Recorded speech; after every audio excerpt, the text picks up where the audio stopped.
Saudi अरब को लेकर Donald Trump का दावा भी सामने आया है। सऊदी अरब को लेकर क्या दावा किया गया है अमेरिकी राष्ट्रपति की तरफ से? सऊदी अरब जल्द इब्राहिम अकॉर्ड्स में शामिल होगा, बड़ा दावा। ट्रंप ने कहा ईरान अब बड़ी ताकत नहीं रहा, इसलिए रास्ता साफ हो गया है। डोनाल्ड ट्रंप ने कहा सऊदी को नागरिक परमाणु कार्यक्रम की अनुमति। ट्रंप ने यह भी कहा यूरेनियम एनरिचमेंट नहीं करेगा सऊदी। और एक और बड़ी खबर, अमेरिकी इंटेलिजेंस का चौंकाने वाला दावा आया है। परमाणु कार्यक्रम पर मुस्तफा खामनेई का ज्यादा आक्रामक रुख है।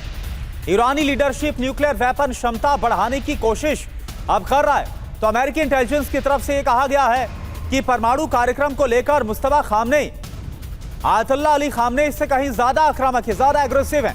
तो क्या इंडिकेशन यह है अमेरिकी इंटेलिजेंस का कि अब ईरान गंभीरता के साथ न्यूक्लियर वेपन की तरफ सोच विचार कर रहा है? क्या उस तरफ बढ़ सकता है?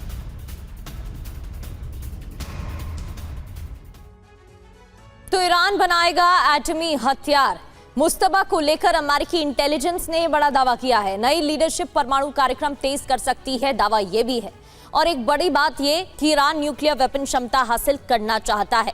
मुस्तफा खामनेई अपने पिता से ज्यादा आक्रामक रुख अपना रहे हैं, ये तो लगातार देखने को मिल ही रहा है। लेकिन अमेरिका की चिंता क्यों बढ़ गई है? नई सरकार की सैन्य और परमाणु महत्वाकांक्षा बढ़ गई है। ईरान का स्टैंड क्या है ये भी जान लेते हैं। परमाणु कार्यक्रम को शांतिपूर्ण उद्देश्य के लिए बताता रहा है और ये बड़ा दावा किया जा रहा है इंटेलिजेंस की तरफ से, अमेरिका की तरफ से दावा किया गया है। पीके श्रीवास्तव सर, ये जो दावा किया जा रहा है इसमें कितनी सच्चाई है कितनी नहीं, लेकिन ईरान अग्रेसिव रुख तो अख्तियार करता हुआ दिखाई दे रहा है। क्या वाकई में ईरान एटमी हथियार बना सकता है? क्योंकि इस जंग के बीच ईरान को भी ये समझ में आ गया है कि कहीं ना कहीं उसको भी नुकसान हो रहा है, अलग अलग देशों को भी नुकसान हो रहा है, लेकिन ऑब्जेक्टिव्स ईरान के भी वही हैं और अमेरिका के भी वही हैं जो फरवरी में थे।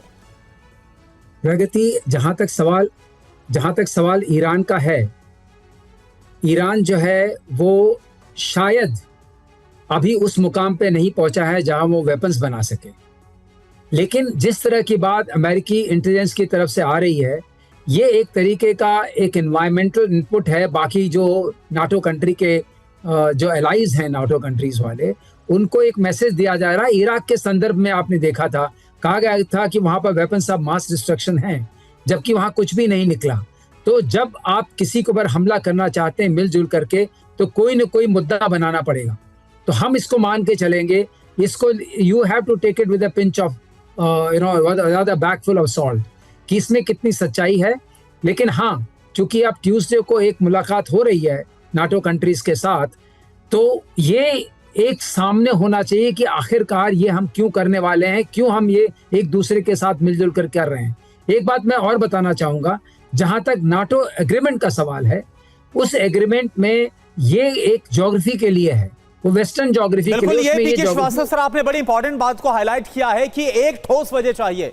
और क्या न्यूक्लियर वेपन का ही डर दिखाकर तमाम जो नाटो कंट्रीज है, जो फर्स्ट राउंड में हमने देखा था कि उन्होंने साथ नहीं दिया था, दूर थे, क्या उन सभी को एक साथ लाया जाएगा?